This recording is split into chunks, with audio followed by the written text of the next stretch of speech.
On the 9th of March 2024, the world head of the Ahmadiyya Muslim Community, Hazrat Mirza Masroor Ahmad, may Allah be his helper, delivered the keynote address at the 18th National Peace Symposium UK.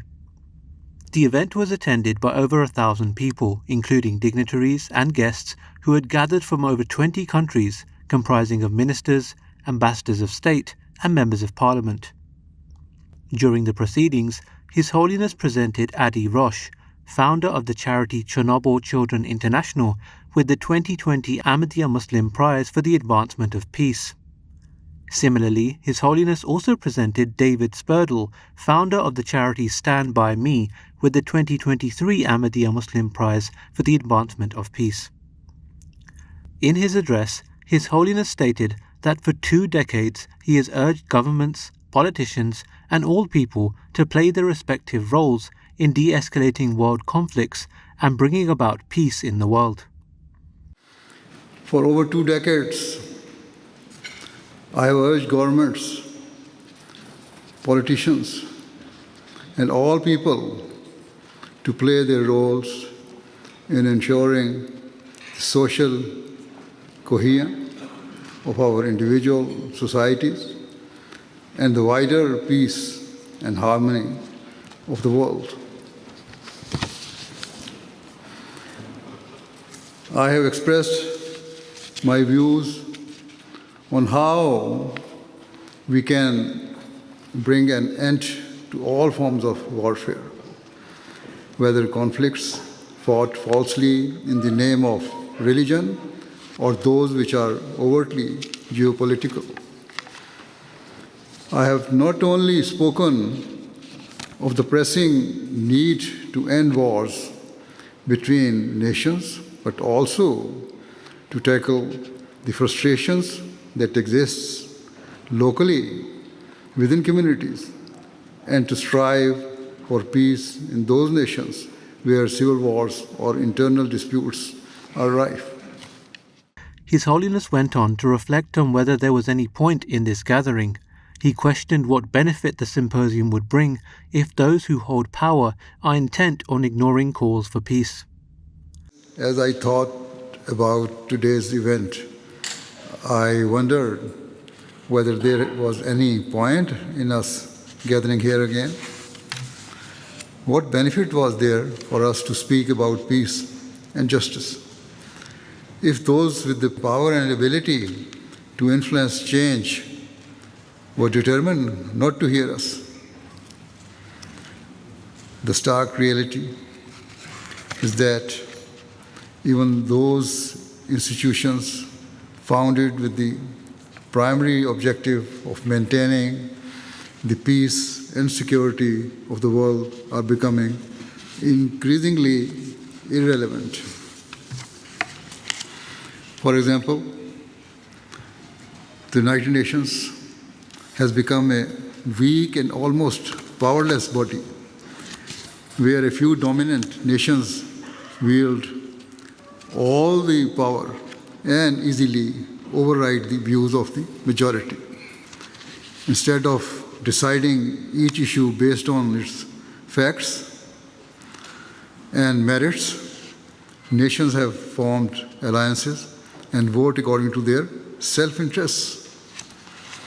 Ultimately, critical decisions are made by a few privileged nations in whose hands rests the veto power.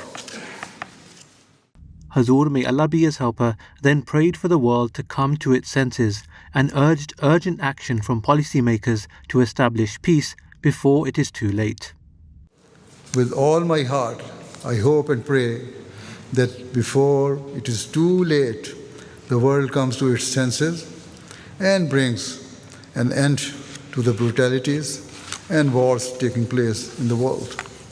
Certainly, it is my opinion that there should be a full ceasefire between Israel and Hamas or Palestine, and also in the war between Russia and Ukraine.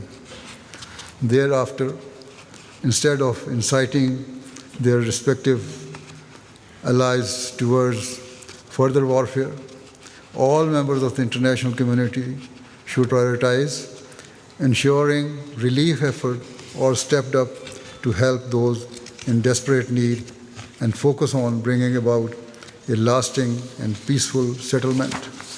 If instead we stand by and let these wars escalate further, countless more innocent lives will be lost.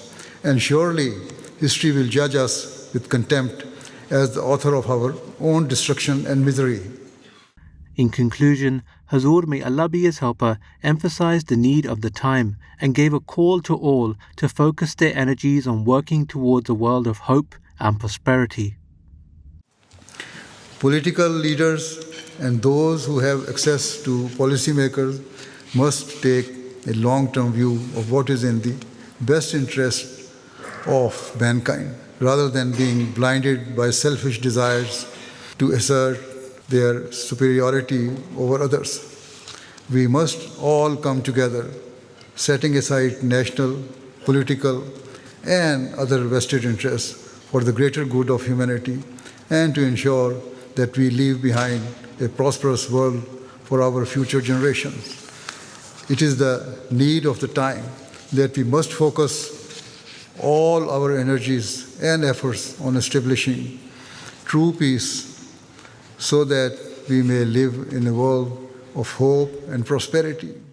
Hazur then led all present in a silent prayer. After the event, MTA News spoke with those in attendance to get their feedback on the event. It was music to my ears, and also I felt very emotional because he is the only leader that I know or that I've come across that actually speaks it as it is. He speaks about the dangers of if we ignore the progression towards making war and more of a nuclear exchange, we ignore it at our peril, and the whole of civilization will pay the ultimate price. And I believe His Holiness has foreseen this in the last number of years, and I think people now are beginning to listen with a new set of ears, because they understand that actually his vision of what, unless we bring about peace. So I just love the whole idea of a community being absolutely knitted together with one sole purpose, and that is the creation of world peace. I really thought his speech was thought-provoking.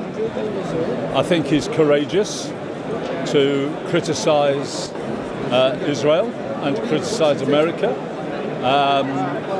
These people are ruining the lives of thousands of children and widows, women. The devastation in Gaza is deplorable. Humanity should be ashamed of itself, and I really think His Holiness was brave in saying what he said in the way that he said it, and what he said is true. There's only one way forward, and that's through love and compassion and reaching out and bravery. His Holiness is always inspirational. I've had the huge honour to hear him at many peace symposiums, and I can tell you that they do make a difference. Politicians of all parties listen to him. I've had the huge honour to hear him here, but also meet him one-to-one, and I've always welcomed his advice. Indeed, I've sought his advice on a number of awful wars we've had over the years.